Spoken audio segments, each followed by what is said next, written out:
Nous allons expliquer ce que signifie une réaction qui arrive à un état d'équilibre. Commençons par expliquer ce que signifie une réaction qui se fait en système fermé. Par exemple, je vais dissoudre de l'iode à l'état solide dans un mélange d'eau et d'alcool qui constitue le solvant. J'obtiens de l'iode à l'état dissous. On dira que cette réaction s'effectue en système fermé pour dire que les produits de la réaction ne peuvent pas s'échapper du récipient.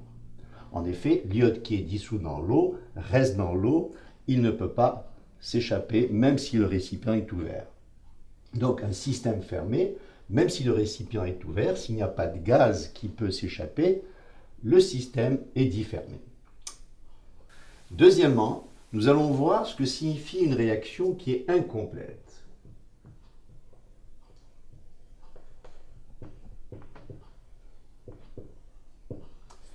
Nous allons mettre un gros morceau d'iode solide dans un mélange d'eau et d'alcool. Voilà. Supposons que le morceau solide, d'iode solide, est assez gros. L'iode solide est de couleur violette. Donc, nous allons voir au fur et à mesure la masse de l'iode solide qui va diminuer et la couleur de la solution augmenter, elle va devenir de plus en plus violette. À un moment donné, on s'aperçoit que l'iode solide ne diminue plus de masse et on constate que la solution ne fonce plus du point de vue de la couleur. On dit que la réaction est incomplète. La question qui se pose, c'est comment ça se fait qu'en système fermé, une réaction peut être incomplète, qu'elle ne se termine pas.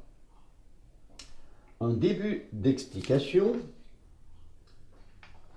c'est que, étant donné que l'iode qui est dissous ne peut pas partir, on imagine qu'il va pouvoir se retransformer en iode solide. Autrement dit, on imagine que la réaction peut se faire dans le sens inverse également. Et on commence déjà à comprendre que si la réaction n'a pas pu se terminer complètement, c'est à cause de la réaction inverse qui a dû l'empêcher certainement de se terminer. Poussons l'explication un peu plus loin en faisant appel aux vitesses de réaction. On sait déjà que la vitesse d'une réaction dépend de la concentration des réactifs. Si les réactifs sont très concentrés, la vitesse de la réaction est grande. S'ils ne sont pas très concentrés, la vitesse de la réaction est petite. En ce qui concerne ce cas particulier, le réactif est à l'état solide.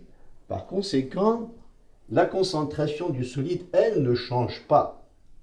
En effet, que les molécules soient concentrées dans un petit morceau de solide ou bien dans un grand morceau de solide, les molécules sont concentrées de la même façon.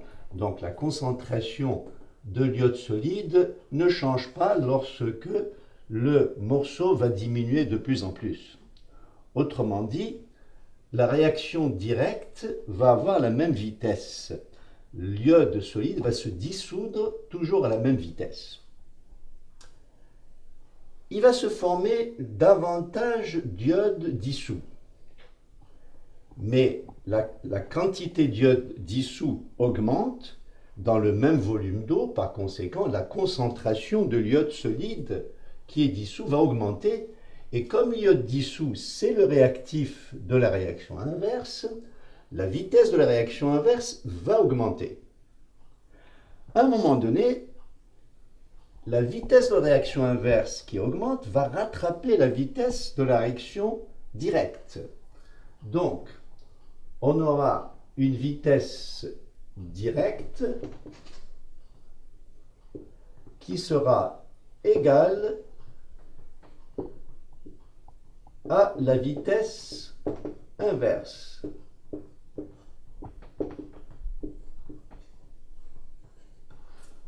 moment où les deux vitesses directes et inverses sont devenues égales, ça veut dire que l'iode solide qui va rester va se dissoudre à la même vitesse qui revient. Et c'est ce qui expliquerait pourquoi l'iode solide a l'air de ne plus vouloir se dissoudre, parce que de loin, ce qu'on voit, c'est que la masse de l'iode solide ne diminue plus, donc on pourrait penser qu'il ne se dissout plus. Alors qu'en réalité, du moins c'est ce qu'on imagine, il se dissout toujours, mais à la même vitesse qu'il revient. Donc la réaction est incomplète. Quatrième point, on dit alors que la réaction est arrivée à un état d'équilibre.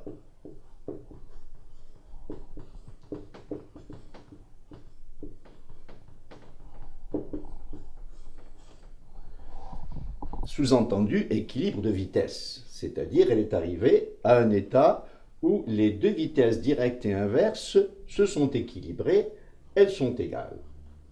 Une fois que les vitesses directes et inverses sont devenues égales, elles vont rester tout le temps égales. C'est-à-dire que la vitesse de la réaction inverse, qui a rattrapé la vitesse de la réaction directe, ne va pas continuer à augmenter, elle va rester égale. Pourquoi?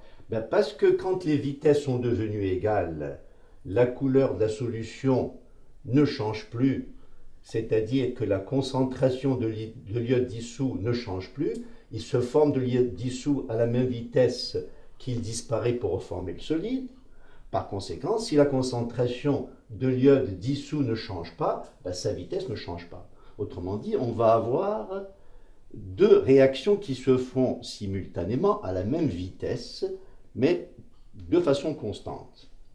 Alors, on dit que l'état d'équilibre d'une réaction est un état dynamique.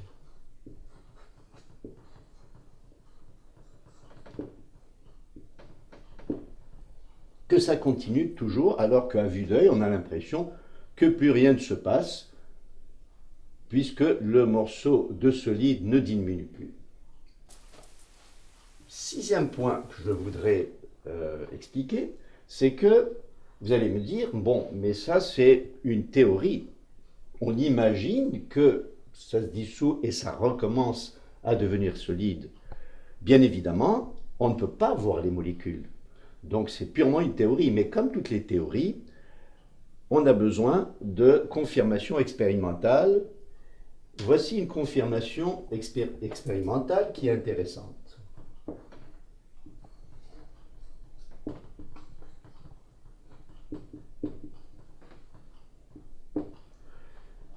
Une fois que la réaction est incomplète, on va ajouter un autre morceau d'iode solide.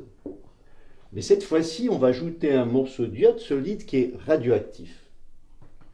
Même propriété que l'iode solide ordinaire, sauf qu'il émet des radiations.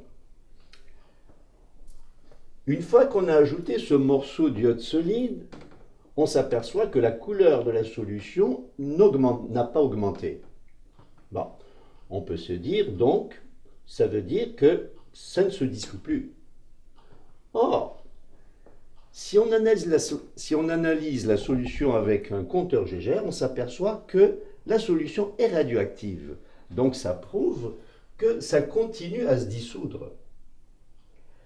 Comment prouver que ça continue à redevenir solide? Eh bien, si ça ne faisait que se dissoudre, la masse totale d'iode solide diminuerait. Or, on constate qu'elle reste la même. Donc voilà une confirmation expérimentale de l'aspect dynamique de l'état d'équilibre, comme quoi il y a toujours réaction dans les deux sens. Voilà, merci beaucoup de votre attention.